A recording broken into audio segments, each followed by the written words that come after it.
And welcome back to Meeting of the Minds. Today I'm here with the great Kerrie Turner, head coach of Bowling Green State University and president of the Women's Collegiate Gymnastics Association. Kerrie, thank you very much for joining us. Oh, thank you so much for having me. Looking forward to this. Absolutely. So we talk about mindset, the importance of the mental game. Talk about some of your main coaching philosophies. Yeah, absolutely. I think, after having coached college gymnastics for 20 years, you really start to realize that developing the whole person is one of the great ways to also create great student athletes. So, our focus is very much on excellence in everything you do, whether it's the classroom, community service, the relationships you have with people, obviously in the gym with gymnastics. So we're always focusing on creating excellence, creating progress, whatever you can give that day, which we know as people, it's a little bit different day in, day out. But as long as you're giving everything you have and trying to achieve excellence, you're going to be in a great place.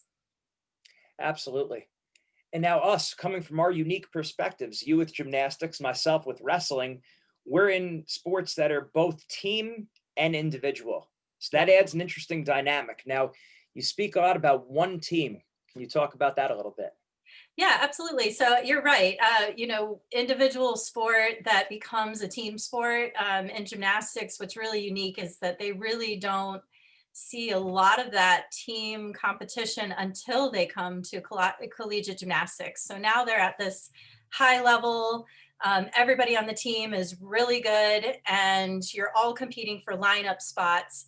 But at the core of the program has to be that one team mindset. And really that's about, selflessness and cheering your teammate on even when they get the lineup spot and you don't, and knowing what your role is within the program, and understanding that if everybody is going into a competition and doing the best they can, whether you're moving a mat for somebody or you're actually out there competing or you're giving somebody a pep talk, if everybody is all about that one team mindset, then we will achieve the very best possible outcome as a team.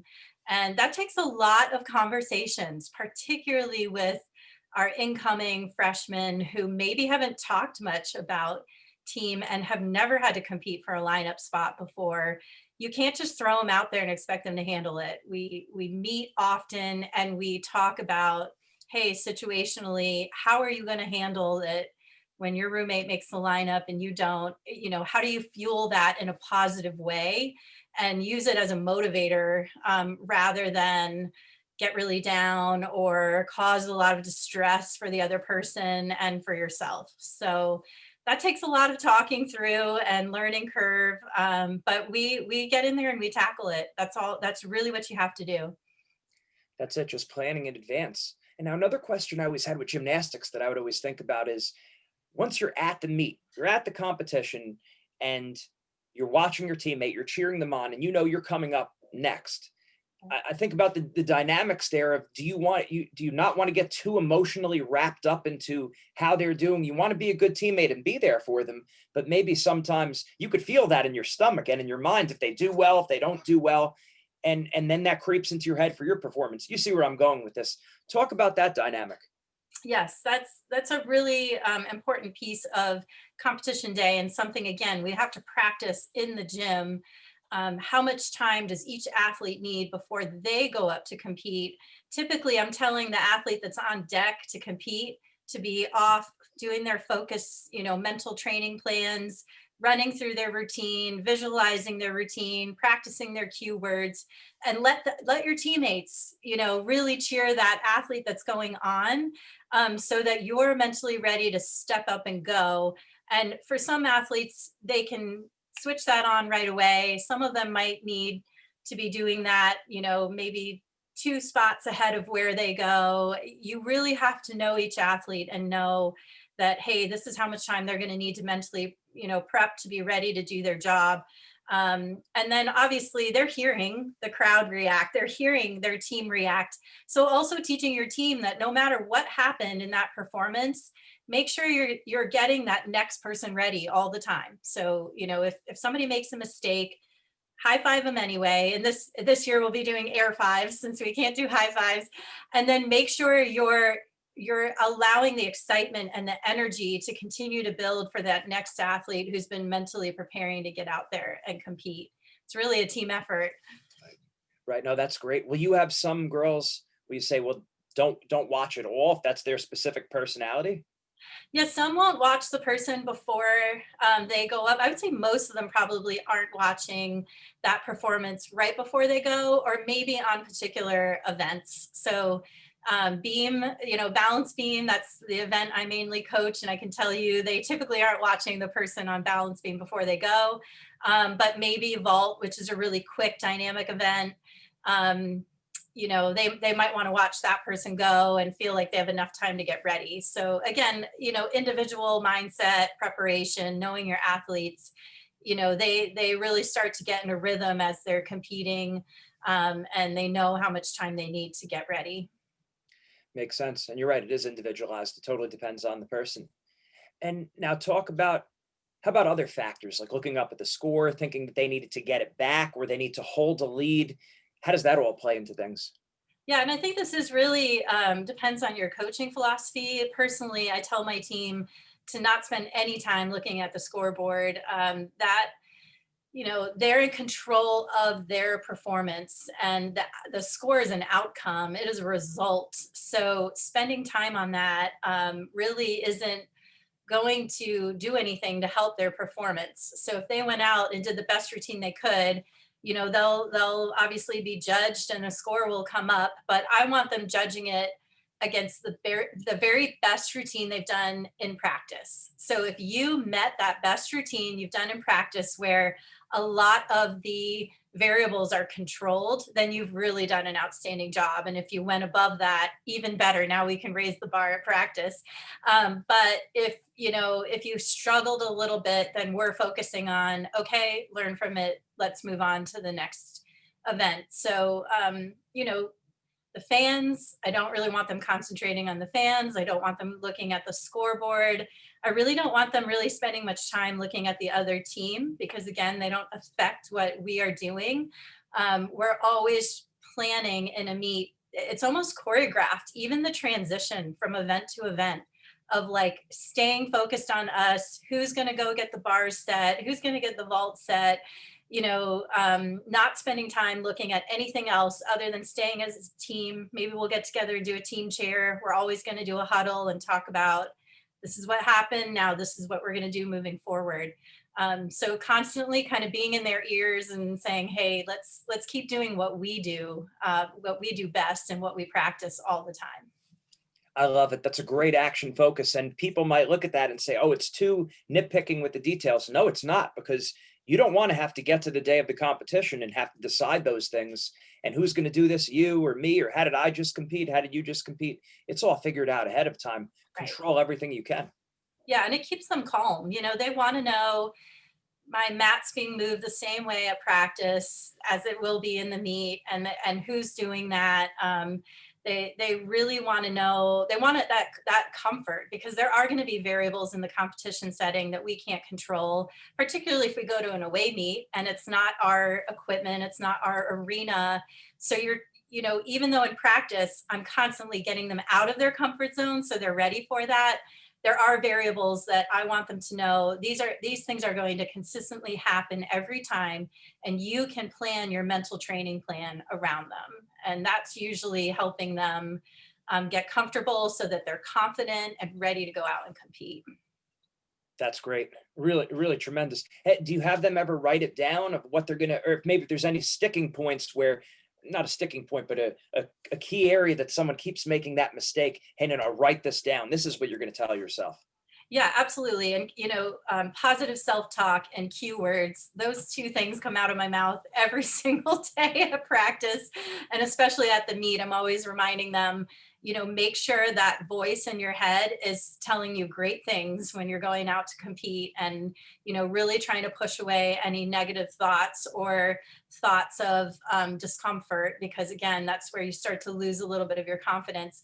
But then the cue words. So particularly in a routine, you want to make sure you have a split second to say one thing in your head before you go and flip around on the balance beam, or, do your transition on the uneven bars. What's that one thing that helps you set up the skill every single time? And the reason you really want them to know those cue words is that if something starts to not work anymore, I want to be able to work with that athlete and say, hey, what have you been telling yourself? And here's what I think you need to change so that as you move forward, you won't keep making that same mistake. Or I see that you do this well in practice, but then when you're in competition, it changes, and that go-to word isn't really working for you anymore. So I do really believe that being very specific, very organized about those mental game plans is crucial to being a great competitor.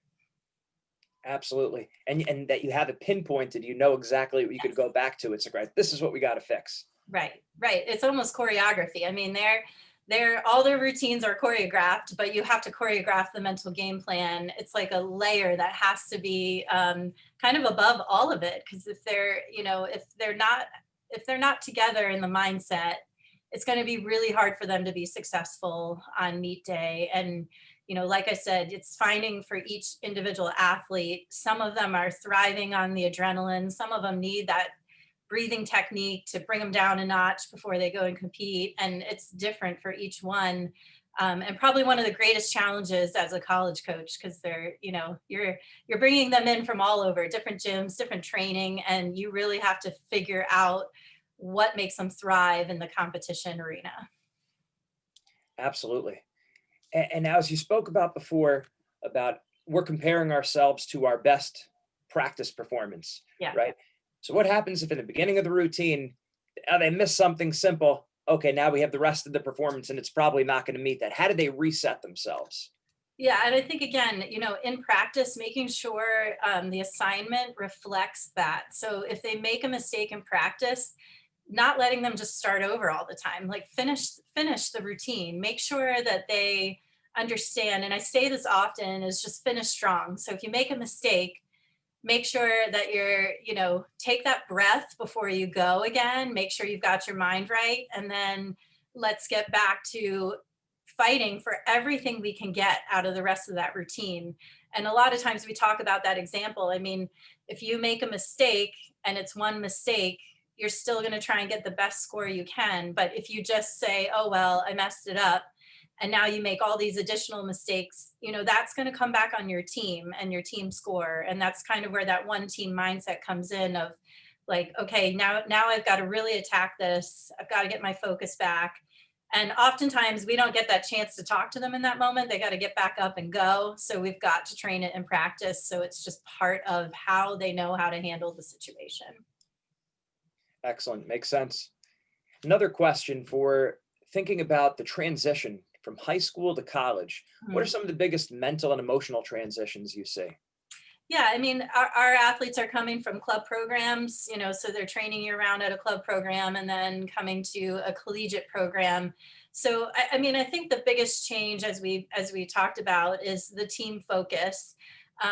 We often talk about our athletes coming in their late teens and leaving here as women. And, to me, one of the biggest challenges is really getting those athletes self-assured. They need to know who they are.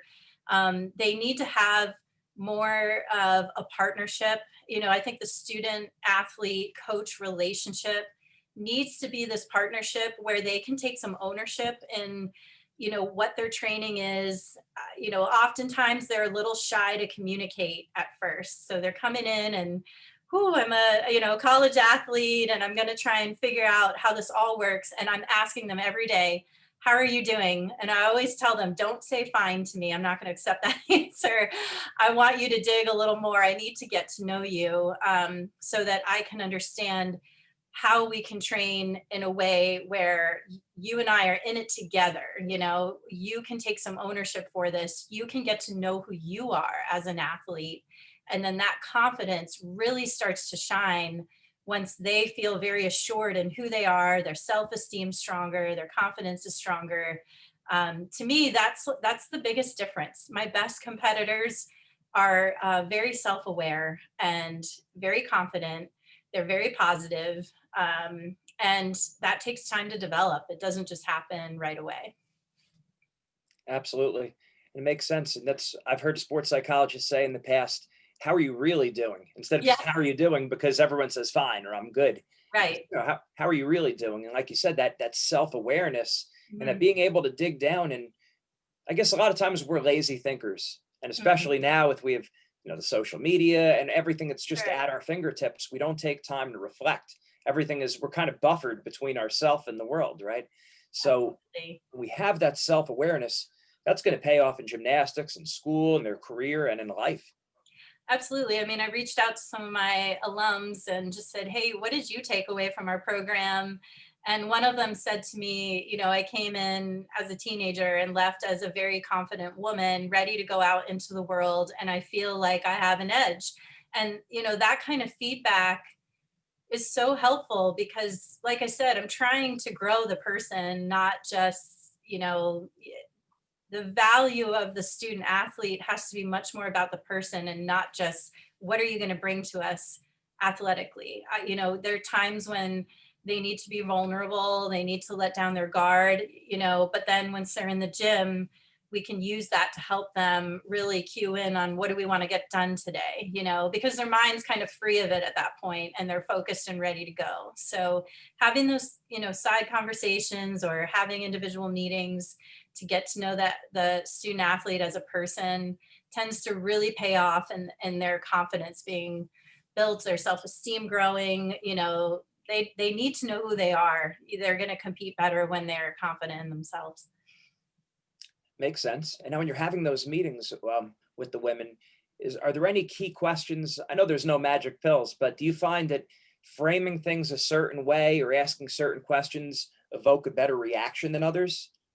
Yeah, and I think it's one thing I've done with my teams over the years, whether we're in a group setting or an individual setting, is not forcing the conversation. So maybe I ask a question and they're going to give me a one word answer and I'll say, tell me more or expand on that. Or I'll ask a follow up question and sit in the uncomfortable moment of silence while they're thinking, because I know there's more in there and I just want them to be able to share it. And, some athletes, we can grow that really well. And some I'll spend 4 years still trying to just get a little bit more out of them.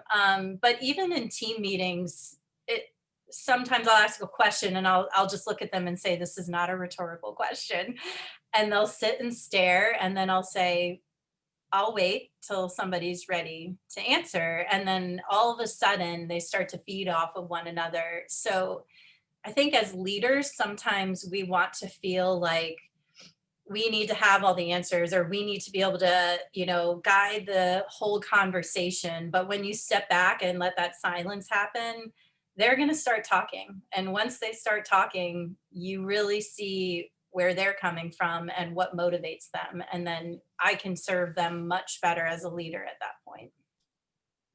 Makes sense. And I would think that also for some people doing a little bit of digging, whether it's, I don't know, speaking to the parents, speaking to a former coach, a personal coach, club coach, high school, Mm. friends, family. Do you ever find that helps? Yeah, I mean, I don't get to spend as much time with, obviously, because they're here on campus. I'm not necessarily hearing from the parent. Although I think in recent years, I've tried to have our parents feel more informed and more aware of, what we're doing with our program and why. I think that's just part of culture these days. You really want everybody informed. Certainly getting the coach's perspective from the, who's raised them and brought them up as an athlete, knowing what their philosophy's been and how that's impacted the student athlete, is important. One student athlete I can think of that had graduated pretty recently, her freshman year, every time she'd fall off the beam, she would apologize to me. And I finally just said to her, do not say that to me. Don't say that to me. Don't ever say that to me unless you purposely were trying to fall. And she would just laugh at me because every time she did it, I would call her out until she stopped doing it. And she just said, I didn't have positive feedback. Everything was negative. Everything was fear, everything was motivated by fear. And she just needed someone to say, you're not trying to do this wrong. I know you're trying to do it right. And failure and mistakes are part of practice. They're a great part of practice. That's how we learn and grow. And wow, the development I saw in her over 4 years was truly amazing. And she's in med school now. She's making it in life, doing this amazing stuff. But she just needed a whole lot of confidence, just a whole lot of it. So I think but I really needed to know what she had taken away, at least her perspective of what she'd taken away from her prior experience. And she became a much stronger competitor once she could let that all go. That makes sense. Is there anything else that you see that maybe coaches, when you get the ladies, that, oh, if they would have just done this a little bit different or said that a little bit, a different way, that would have helped a lot, like some common mistakes they would make? I think sometimes we get student athletes that come in and they have a preconceived notion that they can't be very good at a certain event. So with floor apparatus and gymnastics, some of them will come in and just say, well, I never really lived up to the other people on my club team, or I was told I was never going to be very good at this. And it's really fun and exciting as a coaching staff when we bring somebody in that all of a sudden competes an event that maybe we weren't expecting them to compete, or they never expected to compete. And it's almost like, okay, let's just start from scratch here, mindset wise. Let's say you're going to start training this event and you actually tell yourself that you could be good at this. So you're a little more open minded to maybe what we want to try or new skills. And that's really a great coaching moment when you can see the student athletes start to embrace that maybe what they thought in the past, because they've just been told, like, hey, you're not going to be that great on this event, all of a sudden they are. So I think always trying to be creative in coaching, being open in coaching, trying to figure out how you can make something work for a student athlete on, whatever they're doing, and not giving up in one area just because it's not as easy with that athlete, or the cutter approach didn't work with that athlete. Right. That is great to see that development and see them do something they didn't think they were capable of doing. And that's life right there. That's exactly what you want to see Absolutely. them take for their entire life.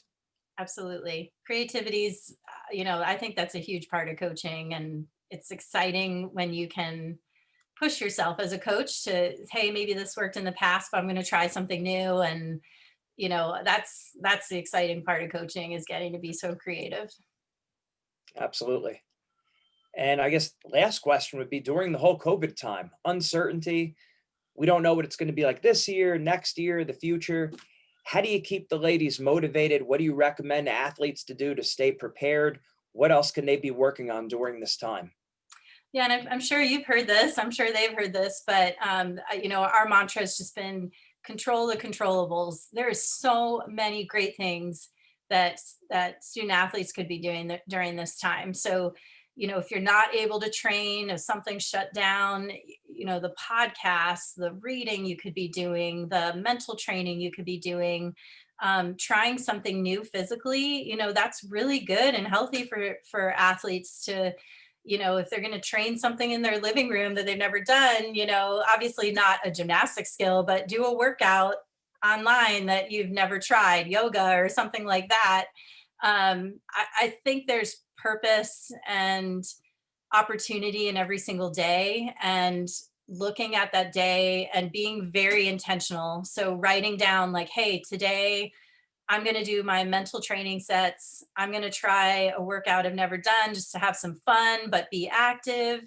I'm going to listen to a podcast in an area where maybe I have some weaknesses and try to gain something new. I think what I'm so impressed with my own team is that we got shut down. We were going into our senior night. So our senior night gets canceled. Our conference championship gets canceled. Our team gets sent home. They come back in August. We've never had this much time off. And they're doing amazing. We have ups and downs with, it's not always perfect. It wasn't a perfect climb back to gymnastics, but telling them, hey, assess your whole week. Don't assess one day, assess one week, and then assess your whole month and look back at the progress you've made. It's absolutely amazing. And anybody that's an athlete, your mind, making your mindset as strong as possible is going to make you the strongest athlete you can be possible. And this is a great time to get out of your comfort zone. Absolutely. Seeing that opportunity during adversity, Yes. continuing to improve. Great stuff. How do we send more people your way for the team, social media pages, website? I Yeah, could link it all in the show absolutely. notes. Well, absolutely. We're on all the social media. So whether it's Twitter or Instagram, BGSU Gymnastics, Falcon Gym, those are kind of our two handles that we use the most. Certainly, we're gearing up for our season. So there's going to be a lot coming out on social media about our team. And, just excited for NCAA gymnastics to get started here. Absolutely. We'll make sure we put a link to it. Also, the Women's Collegiate Gymnastics Association. What information do we send there, and what's going to be going on in the future? Yeah, so the Women's Collegiate Gymnastics Association is basically all the college coaches getting together. I've been fortunate to lead that organization. I'm in my third year, and we've been doing a lot of behind the scenes. So whether it's working on programs that have potentially been named to be dropped and trying to save them and keep them around, to raising some funds for the collegiate growth initiative, to even just planning the protocols that everybody's going to see at NCAA competitions this year. We have a website, WCGAgym.com. There's certainly a lot of information there about what's going on in college gymnastics, and just again, excited to get this season started. I think the first meets are this weekend, so it's going to be a great year. Excellent. Yes, we're looking forward to it. Thank you very much, Kerrie. Great information. Thank you so much. I appreciate it. Absolutely. Take care. Thanks. All the best.